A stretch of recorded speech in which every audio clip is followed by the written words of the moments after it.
Good evening, this is a screencast to demonstrate internet buttons. It's a little bit late and I'm a little bit blurry, so I apologise for this if this screencast rambles a bit. It is unrehearsed, but very excited about delivering this early prototype for everyone to have a look at. So we're here on the Internet Buttons homepage. The URL's up here in the top corner, but I'll circulate that with this screencast. We can scroll down the page and it looks quite a lot like the design. Some very, very minor changes in there, but otherwise much the same. But let's get straight on with it. Add a button set. So we asked to create a button set. We're prompted for the title, and I shall call it My First Button Set, and a description.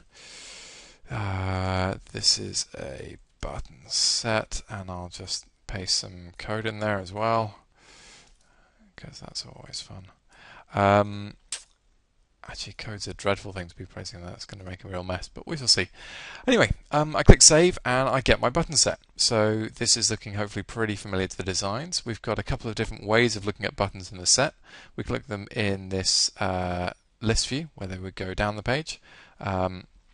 I've already clicked the next part of it, which is create a button. So this button set that we were looking at just there doesn't have any buttons in it. It only has the description that I entered a second ago. And I can edit that description and put in button set is some more sensible text, and I'll just repeat that over and over and over so we get a sense of that.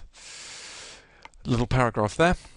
But a button set with no buttons sounds very sad. So if I click add button, I get this window appear. It prompts me for a URL, like what is the target page of this button.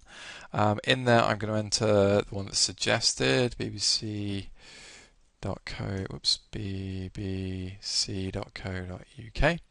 I'm going to give it a title, which is my favourite broadcaster. Description. Here is some more text. If I was a real pro, I'd have some Latin to put in here. And then if I scroll down a little bit, I can see that it's gone to the website and it's picked up 3 images that I can choose from. Now I can upload my own picture if I choose, so I can click upload your own or choose something from the URL. I think choose something from the URL makes a sensible default because it brings the page to life right away. It gives them images that people can choose. Here is a nice dragon. I click that, select it, save, and there is my very first button. I can click the button and it becomes selected.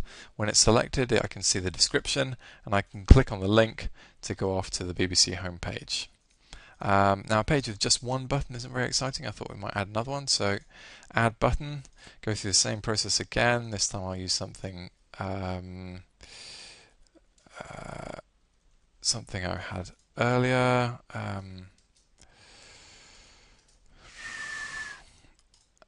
Pick an image, click save, and there I go. I've got a couple of buttons on a page. Now at the point where I get more than a couple of buttons, it starts getting interesting. So if I choose another one of these and give it a title, this is a Drupal splash image. I might give it a description, save. I've now got 3 images on my page. So 3 buttons on my page and this button at the bottom for creating buttons, and I can start organizing those perhaps in a more interesting way. If I go grid view, I can look at them all in a line, and this is a nice stretchy page, so as I expand the page for those who find it more difficult to see the text, all the buttons reorganized. If I contract it, they all go back into their right space. If I squidge the page up this way, if you're looking at it on a different orientated screen or a mobile device, it reorientates all the content on the page so you can see it. I'm just going to put it back to this size because it fits the video that I'm demonstrating. Slight oddity around selecting icons when they're in either grid view or grid view with text. If they are in, if you select one in the middle, then what happens is it selects it and expands it out to the selected version, but that leaves 1 image on its left-hand side and 2 images on its right-hand side. So when I contract it and put it back to this view, because then it fits all 4 in together, then I get this slightly odd splitting between the two, and I think that's just something for us to play with a little bit and understand what would work best for users. It's perfectly usable. But for now, this is the default view. This is the list view where it shows them all down the page, and as you click around them it's very clear which one you've got selected. Clicking on one of these, I think I've shown already, takes you off to the website, and if I ever want to return to my buttons, they're still here in this tab. Okay, now so far we've seen an anonymous button set. This is going to be a security risk for us to manage. I think it's going to be quite subtle how we need to keep control of it, because it does make the site vulnerable to spammers. But it also is set up so that it will only hold on to these temporary button sets, these ones that are created very easily in a very lightweight way, for 4 hours. This page obviously needs more help text and maybe a nice red warning at the bottom of the page explaining that this is a temporary button set that was created that hasn't been saved. But if I want to save it, all I have to do is log in. So I'm going to go to register here at the bottom, and it brings up this form. I'm afraid the capture's a little bit of a mess because I haven't done it yet, but if I register as a user, such as button user 1, I give an email address, button user 1.internal. I'll do it at Litana because that has wildcard addresses so I can verify. I'll set a password on, I'll set a fairly random password because this is an external facing website, so it's possible someone could be trying to hack it. And it prompts me here for a known as. I'm going to fill that in and say that I'm known as Alex Stanhope, even though it's not really not essential for this. Finally, the capture, which we will do better than this when this thing goes live. But create a new account. That creates an account and it gives me a message, not this one from Google, although I will save it. It gives me a message. It says I'm now in the button user account. It tells me what's happened, so that it sent a validation email to my address and that I have to verify my email to get full access to the site. It's also told me that the button set I created and the 3 buttons in it have been transferred to me and that I logged in. What I'm looking at now is my account page, and this is a page that is produced for every user. So as a logged in user, I can look at the my account pages of other users, and on there I can see what they're known as.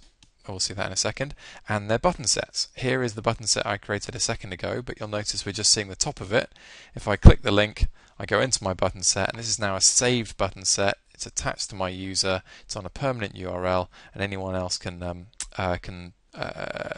look at that or whatever.